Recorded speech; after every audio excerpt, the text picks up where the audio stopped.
Hi everyone and welcome back to the fantasyfootballfix.com YouTube channel for another Elite 11 team reveal ahead of Game Week 11. Guys, we've got Mark back on the channel. We're going to preview Game Week 11. We've got a Phil Foden versus Bruno Fernandes comparison, and we're going to take a look at all of the statistics as we approach Game Week 11. So without further ado, guys, let's get right into it.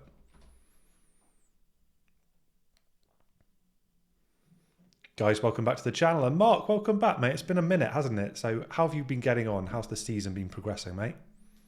Hello, Tom. Good to be back. It's been a long time. I think the last time I was here, I was doing quite a bit better than I am now. I've had probably 75% red arrows recently. Oh, ouch. Yeah, you can see it on the graph there. Hmm. I started out quite well and held that up till about the wild card. Then, like many people, a disastrous wild card, and then just kind of flat few weeks. Not really getting what we call a rub of the green, I guess, and finding it hard to make headway, but at the same time, I haven't had a complete rank collapse, and I think the gaps, Tight. between 1,500,000 are pretty tight. Mm. As we'll see when we come to my team, I was down at 1.7 million on Saturday night, and then just by virtue of Solanke and Rogers doing quite well, came back 700,000. Wow. So. While Saturday night might have been a time to panic for me, I don't think it's time to panic now. And No. I think for people in general, um, one outlier, a really good week where you get in the top 500,000 game week rank, you can really make progress. Yeah, nice thoughts, mate. Yeah, and I can see the red arrows there that you've mentioned, but like you say, it's still so tight, isn't it, for that range between 500,000 through 1,000,000. So no reason to panic just yet. You and I were talking off camera just before recording, Mark, as well, around sort of decisions that people have made and them actually being eminently sensible and the rub of the green. Do you think that's just a reflection of this season being a little bit more difficult than in previous seasons? We've talked around the price points being good this season, and people are making good decisions, right? It's just not necessarily gone our way so far, right? Yeah, what I found in the last few weeks is like I've made some hard decisions in terms of 50-50 calls. Were they really the right thing to do? And looking back, some of them mightn't have been the wisest, but I haven't really got busted in terms of points. My transfers, I'm working out even or a little bit up in terms of points, Okay. but my rank is just falling because of just conditions. And I don't think there's anything too exceptional about this. I think people, try and retrofit a story. The pricing is very competitive. It's because we've got these great premiums. Hmm. But I don't think, in a general sense, there's anything that unusual going Okay. on here. When you have a good start, maybe you get a little bit conservative and then you drop back because other people are being more assertive, and then every reaction is an opposite reaction. So Hmm. when I had gone pretty low in rank on Saturday night, that evening I was thinking, what do I need to do here? And I started thinking in a more aggressive fashion, what Hmm. moves would I make next week? Maybe I try and grab back some of the points I lost on Salah by continuing to avoid him. So I went through this, less than 24-hour period where I started to think differently. Hmm. And, you realize there's other ways to get points. And by virtue of the fact that I started doing badly, maybe I'm going to change what I do and maybe I'll get I a see. boost out of that. Yeah, I see. So I don't think there's anything too unusual going on this season. No. And beauty is in the eye of the beholder, and so is good and bad luck.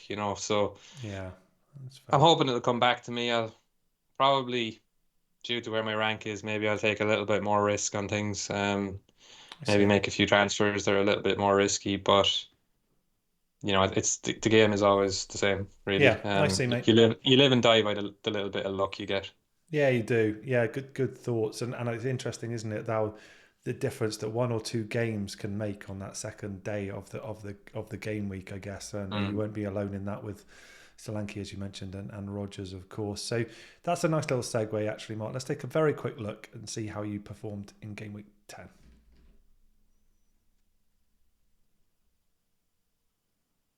Okay, so we can see here it's a team that we've already alluded to, a couple of players that came through and saved the game week with Rogers and Solanke. Let's start with those two, actually, Mark. I've got a couple of questions. We are going to look ahead to your game week 11 team in just a few moments, but What's your read on terms of Aston Villa here? Of Rodgers picking up a nice 9 points here. They've got this away match at Liverpool in game week 11. Got beaten in the Champions League as well, and there's been sort of some noise around them looking a little bit jaded off the back of the tougher schedule.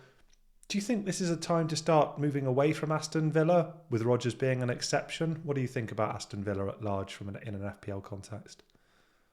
Um, I don't think they've been very impressive all season, to Hmm. be honest. Hmm. Okay. They've been like, I don't know how to describe it, a little bit stodgy. I think they've lost a lot with Douglas Luiz. Um, Watkins got some points, but nothing too spectacular. Hmm. And as you say, you don't really move away from Rodgers. There's no good reason to at his value. But yeah, they don't look too impressive. Like in No. my last man standing at work, I was quite happy to back Spurs at the weekend. And watching that game, and it's funny, I hear different people read this game differently, but I felt it was very unjustified that Villa went in up at half time. Okay. You know, it was the usual Spurs story that we've seen a few times. You know, it started with Leicester at the start of the season. They had all the possession, they had all the field tilt, but they just weren't making the chances. And then in the second half, once they did, maybe once Rodgers went off, Spurs made, Spurs weren't afraid to change things a little bit, and they started making chances, and they won quite easily. Mm. It wasn't a 4-1 game, but I think it was deserved that Spurs won, and I wasn't too surprised. Um, Okay. so there maybe I think it's too simple to say like it's the Wednesday, Saturday, Wednesday. No. I think there's something else I there. think they lost some important players. Maybe Diaby was worth a little bit more to them than they thought. Hmm. Douglas Luiz, he was doing a lot Pivotal, in there. right? So Yeah. Interesting. yeah. The reason for asking the question is I know Ollie Watkins will be in some of the viewers' teams, and certainly I'd imagine that would be a chance to be looking elsewhere. And we've got some. We'll do the stats roundup later on, guys, and we'll look at attackers, and we will be talking around Mo Salah, of course, in the Erling Haaland quandary as well. Take a look at the rest of the team, though, Mark. We've got this treble Man City complement here with Rico Lewis, Phil Foden, and Erling Haaland. They're 3 losses on the spin under Guardiola. Feels like that's the first time I could have said that whilst doing this video. What do you think about a Man City as an FPL option here? Let's take it in the 3 assets that you've got right now. Should we be panicking? Is this just a blip? What's going on with Man City? It doesn't look good, to be honest. The Haaland thing is, I think Haaland's fine to own. Um, you talk about money and budget and all that, and that's where the problem is with Haaland. But Haaland as a player, as a place in your team, as someone who can perform week in, week out, it's not a problem. Yeah. And people will say he's not scoring, but Dominic Solanke wasn't scoring until Sunday. Hmm. Um, so that can turn around in a flash. So I'm happy enough to have Haaland. There's obviously things you can do with the money if you don't have him, Yeah. but that's another discussion. Then Foden he's been slightly painful to own. People who got on him will have got on him for a fixture run. Wolves, then it was a Southampton, and then Bournemouth. And I think his underlying stats have been reasonable. You'd expect him to have more points, so it's been quite painful. And he scored in 2 European games around in this period of time. Of course he has. Um, yeah. So the issue I have with Foden at the moment, outside of City's form, is people tend to now look at XGI a lot, and they're going to think, yeah, he's doing quite well. But the assist component of XGI for me isn't. It's not a fantastic metric in my opinion. Because like there's a second degree, and that's the other player has to I convert the see. I chance. see. So I'm not entirely sure it's right to equate one XGI of G with one XGI of Got ya. A, if you know I what I do. mean. And that's mostly what Foden's is, and that worries me about Hmm. him. And then Lewis is just about a sell for me, I think. Yeah. Um, I think we believed the hype, didn't we? And our worst fears kind of come to pass, and they are. A, that Walker eats some of his minutes, and that's happening, and we thought it would, and that's fine. But then, like, the defensive form of City is they're wide open. Non-existent, They're right? wide open down Non-existent. the right hand Yeah, they side. are. Yeah, definitely. Yeah, so I think I bought him at 4.6. He's 4.8 now. I can sell him for 4.7. And when you look around, you got people like Lewis Hall, maybe Anderson of Hmm. Fulham. It's a bit too much to have a player who's in a defense that's not doing anything. Um, and as it's transpired, he's not that great an attacking threat. He might get these, half-assed sideways pass, 30 yards out assists, but he's not creating chances in the conventional Yeah, sense. I see. So I'm not too concerned about Haaland. I'm very concerned about Lewis, and Foden just feels like you can do a little bit more with the money, but he could explode any Yeah, day. he could. And like I say, we do have a comparison between Phil Foden and Bruno Fernandes to come later on in our slides as well, guys. So stick around for that. I think that will probably wrap up my observations from your game week 10 team, Mark. Just a quick final thought on the Rico Lewis money there. One of the stats we're going to look at later on is, of course, expected goals conceded, team metric, and little spoiler, Forest are actually top of that in terms of how well they're performing. Been amazing, haven't they, Mark? I think you called it that they ended the season last season impressively defensively. That's continued into this season as well. Any thought that you could be looking to the Nottingham Forest defensive line to complement your defensive players? Yeah, this one's a bit painful because, like, first of all, to answer your question, I think it's a little bit late in the Okay. day. Maybe we can come back to it in a few weeks, but I think they've got some fixtures now that indicate maybe they won't keep as many clean sheets, with the caveat that they kept a clean sheet at Anfield, yes, of course. Mm-hmm. Um, and a few weeks ago, I was making some moves, and I got Pedro Porro in, and my gut was to go with Milinkovic, and I didn't. And I'd say I haven't counted it up, but there's a pretty big difference there at this point. So Sorry for asking, mate. Yeah. Okay. yeah, yeah, but you know me, Tom. You'll get a sob story about every question. There's always a sob story in the That's background that I'm only willing to That's tell. why we have you on, man. We need to offer you that Yeah, yeah, platform. yeah. All right. Well, let's see if we can continue that sob story theme when we take a look at how your team is shaping up ahead of game week 11 and a transfer has already been made. So let's take a look.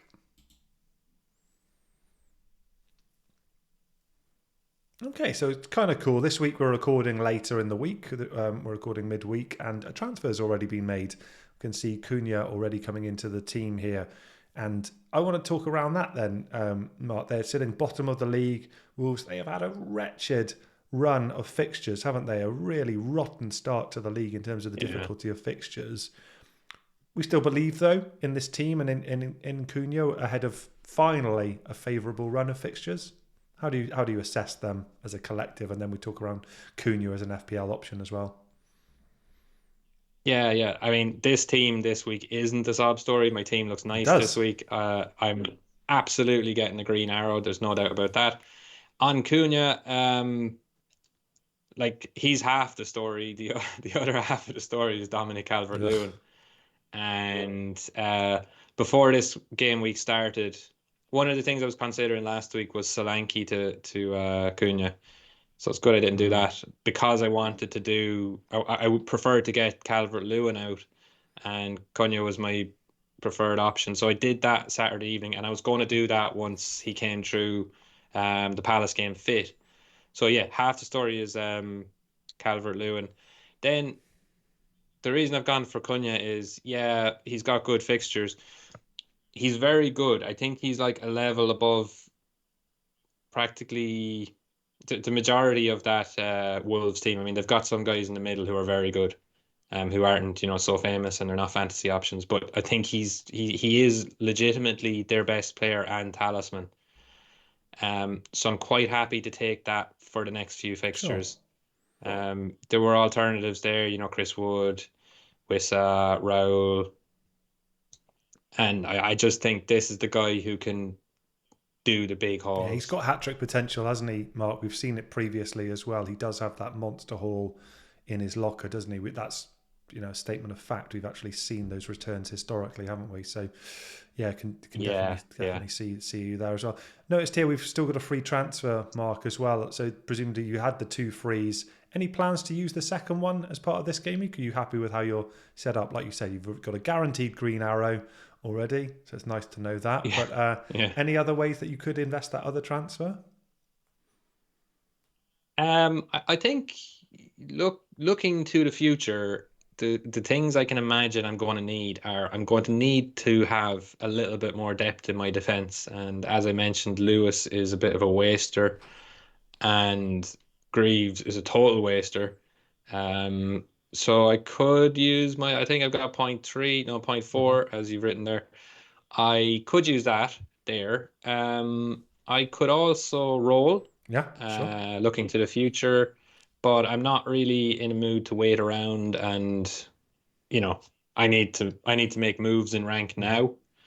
And the best way I think I can do that is to move Phil Foden, perhaps to Bruno Okay, Fernandes. and we'll do that. We'll take a look at those stats Um, in a moment to see whether or not that's something yeah. that is piquing your interest enough. Let's just talk quickly around the captaincy that I see the armband on Dominic Solanke here, Mark. That's exciting. Talk to us around the virtues for Dom in the home game against Ipswich rather than Erling Haaland away at Brighton. Yeah, I like to switch my captaincy around at the start of the Okay, week to provide value for the Fantasy Football Fix Elite 11 Reveal nice. subscribers to give them something to think about. So I'm thinking about, you, dear viewers. In this case, I think like there are a lot of options for people this Sure. week. If I have Bruno in there, I'm very tempted. I think Cunha's not a bad Hmm. pick. I think Solanke's not a bad pick, and I think Haaland is always a good pick. Yeah. Um, I'll probably end up on Haaland, I think, just in the hope of, you know, people got a jump on me last week who went to Salah and captained them, but the main don't have Haaland still, so I hope to pull some of that back. And I think he's got top expected points, I expect. Hmm. Um, but if I see anyone captaining Solanke, if I see anyone captaining Bruno Fernandes, I'd think good for them. Yeah. I wouldn't say not to do it. Like it, mate. That's really cool. Just a word on Cole Palmer as well. We had it confirmed today that he hasn't yet trained. We were recording on Wednesday night. Chelsea are still hopeful that he'll make the Arsenal fixture on the weekend. Let's just do a bit of a hypothetical, Mark. If he were to be ruled out of that game week, any temptation to look elsewhere with that premium option there, or would you be holding him for longer than game week 11? No, I think what I do is I'd probably use the money I saved from Foden on Bruno to maybe take Greaves or Lewis somewhere and play them instead. I'd probably put in Mikalenko. So I wouldn't sell Palmer. I took a hit to get him in a few weeks Mm, ago. As you know, that was just I'm going to do this at some stage, so I might as well do it. But on the fact that he hasn't trained on mm, Tuesday, if he got a kick on the knee bone on Sunday, I wouldn't have. He's not playing on Thursday. I wouldn't have expected him to train mm-hmm. yesterday. I mean, Yeah, it doesn't sound too serious, does it? And they're going to be I, absolutely reliant on him, aren't they? So yeah, nothing to worry about there, I'm sure. All right, cool. Well, look, guaranteed green arrow. That's nice. So we'll see whether or not we can get you back on soon to see whether or not, or just the extent of that green arrow, Mark. But yeah, all looks good. All right, we've been talking around this Phil Foden, Bruno Fernandes comparison. So let's take a look at what the fantasyfootballfix.com statistics suggest in terms of that comparison.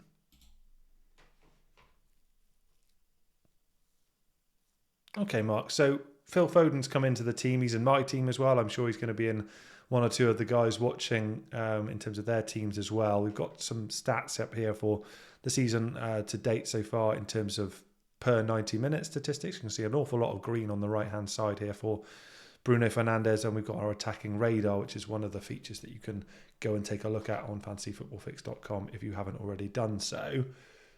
Let's talk around this then, Mark. You're looking at Phil Foden, 9.3 million, Bruno Fernandes over a million cheaper.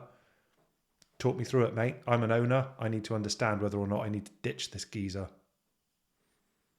yeah. So I started out the week a little bit worried maybe about Foden's minutes, and that didn't get any better when he started yesterday. but he scored, and the nature of the goal he scored was, the kind of goal that will endear him to Guardiola. He pressed, he won the ball himself, and he smashed it in.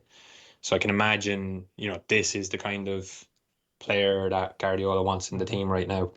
He seems to be one of the few players in that team who's performing to a somewhat reasonable level.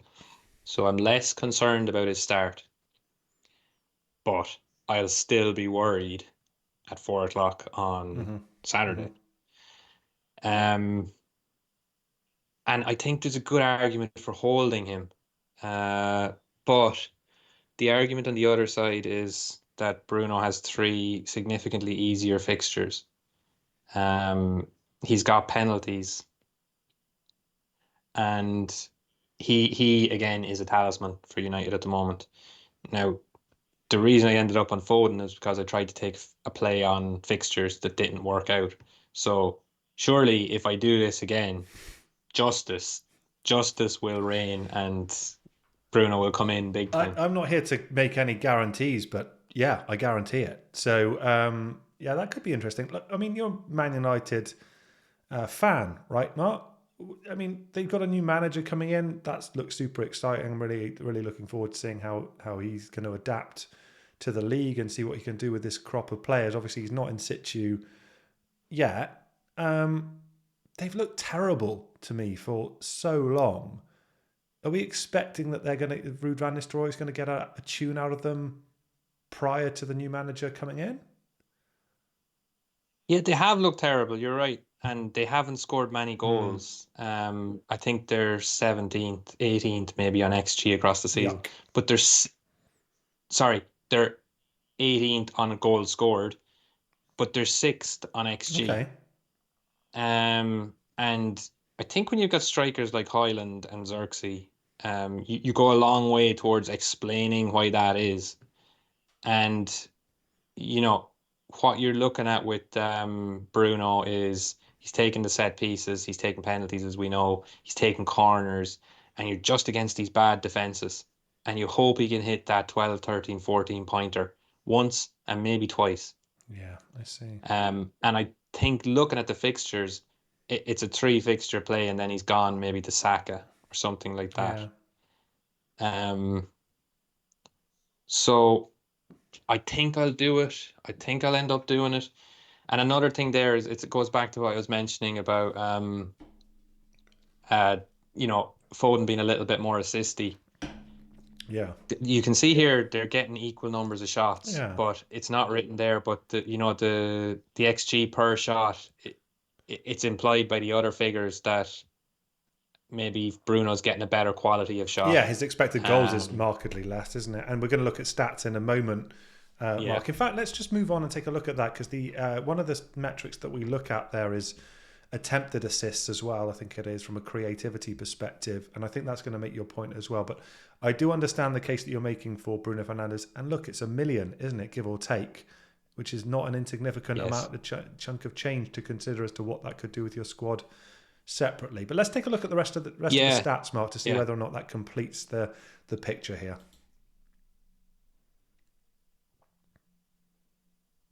Okay, guys, so you should be getting familiar with this set of or suite of stats that we're looking at. Just a reminder, this is the last 4 game week stats per 90 minutes, and players must have played at least 180 minutes to qualify. And if you look at the attempted assists, Mark, you can see Foden's name is in there, fourth, I guess, joint top, in fact, but is in that set, but you don't see him elsewhere in here, right? So is that making your point? Actually, Yeah. it's creativity looks okay, but actually the other avenue to points, you're not seeing his name up in lights, and you need him to at that price.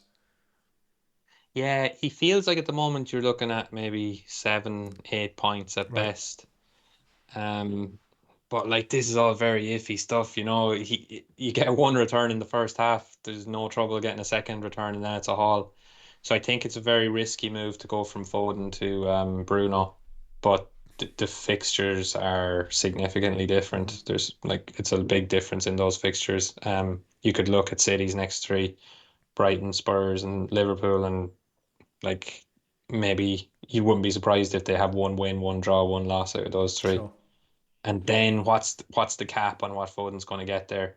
Whereas United, optimistically, playing two of the promoted teams, playing Everton, who can be resolute, but they can be shocking as well. You just hope maybe he gets two double figure hauls there and it all pays itself off. Yeah, no, I like it. It's a really creative thought, Mark. Before we take your assessment on some of these other players in the stats, there, do you think you'll do it ahead of game week 11? Do you think when we come to game week 11 starting, do you think Bruno Fernandes is going to be in your team? I, I I think so. I'd be like 60 to 70% sure at this point Nice. that I'll do it. Just feel like I need to do Yeah, something. It would be very disappointing to sit on Foden. He does nothing, and then Bruno fires a few in. Whereas I think I would regret less taking the gamble and it gone wrong than not taking it and gone wrong. yeah, and I think this is you've seen where my rank is, yeah. I so know I I know. have, and despite what we said about how tight it is between sort of 500,000 and a million, I get it. At some point, there needs to be Mm. a decision made, doesn't there? And of course, Man United do play tomorrow night, so hopefully this conversation isn't Yeah. rendered completely redundant and Bruno Fernandes doesn't pick up any kind of knock or that rules him out. I wouldn't mind though. That will That would make certainly my mind up for make me, the so I'd be decision quite for you. thankful. Yeah. Yeah. Right. So here are the other statistics then, guys. I always like talking about the expected goals conceded first, this team metric that sort of highlights strong performing defences. We talked a little bit around Forest already, Mark. Any of the other ones leaping out at you? I think you mentioned Lewis Hall, didn't you, earlier on in the video as well? Do you think these teams are starting to make a case for defensive assets for folks watching to consider as part of their transfers moving forward? I know Fulham have been in there for several game weeks already. Anyone else leaping out at you as a potential team to target from a defensive perspective? I don't think anyone's standing out from the point of view of they're defending so well that we should have them. Um, Forest, yes, but I think that, as I said, I think that time is slightly past. The names I mentioned were really more in terms of Yeah, value of the players themselves. Maybe they're a good option because if there aren't many clean sheets going, does it really matter too much who you pick? I think people I'd be looking towards are those I mentioned. Yeah, Hall, maybe yeah. Anderson. I think Kanata could be a good pick. I'd be looking towards Caldwell maybe shortly, Okay, nice. and maybe just try and get on a few fixture swings and hope you get the value when you pick up a clean sheet or an attacking return along the way. Yeah, But I don't think you can say, with the exception of Liverpool, that any defense truly knows that it looks like what it's doing. yeah, And Forest, but we mentioned yeah. those. Fair enough, mate. Fair enough. Well, look, Erling Haaland's been a topic of discussion, obviously in FPL circles for a little while now, with just how much money he costs and lack of returns. Man City's form, having lost 3 games on the spin, example, etc. Still top of the XG. He's top of the shots in the box. He's top of shots overall on this for this period. Mark, which side of the fence are you coming down on in terms of retaining Haaland or using that Haaland money to access Mo Salah? Bearing in mind he still features in the expected FPL point stats that we can see there, 7.7 over the last 4. What's your read, mate? Um, like if you look back at what he's done, certainly against Southampton and Bournemouth, and people say he's missed big chances, and he has, but like I think anyone who's played football, even five-a-side, knows that feeling when the ball comes across to you and you just can't twist to get it in, or you just can't get the header at the angle. I think that's what it looks like. It doesn't look like he's missing, one-on-ones where he's just had a No. meltdown and couldn't make a decision. It's like he's trying to physically get it in, but just you can't. And I think we all know that feeling. And he's just had a series of those that could as easily have gone in as not. So I'm not too worried about it. And, in light of what Solanke did on Sunday, we shouldn't be too worried about it. The concern is, there's the opportunity cost. And then on the Salah side, and I realize I am probably the only person in the world who hasn't been impressed by Salah this season. And, don't even bother putting it in the comments. I know I'm wrong, but I watched the games and he's not too involved or, he's not, I don't think he's doing the things he did before in terms of just torching defenders and things like that. But then he just has this amazing moment of quality with an Mm-hmm. assist or the goal on Saturday. And just, I feel he's getting the other side of what Haaland isn't. Okay, interesting, man. Interesting. And, you know, that's a risky game to play. Yeah. And I think one of the flaws that FPL players traditionally have is they flip-flop. And that's why I think captaining Haaland again this week is probably the best play. You've captained him, you've captained him, then you flip-flop for no good reason and you miss the haul. And you're like, oh, look how unlucky I am. But it's just no, you're making inconsistent Hmm. decisions here. Yeah, if he's your Um, captain, he's your captain. I like it. Well, I've just thought of something. We didn't talk around this off camera, but at all, in fact. So it's a complete curveball for you. But previously, we were talking around Foden to Bruno Fernandes there. Garnacho's name appears here a couple of times in terms of the shot volume. yeah, Markedly yeah. cheaper.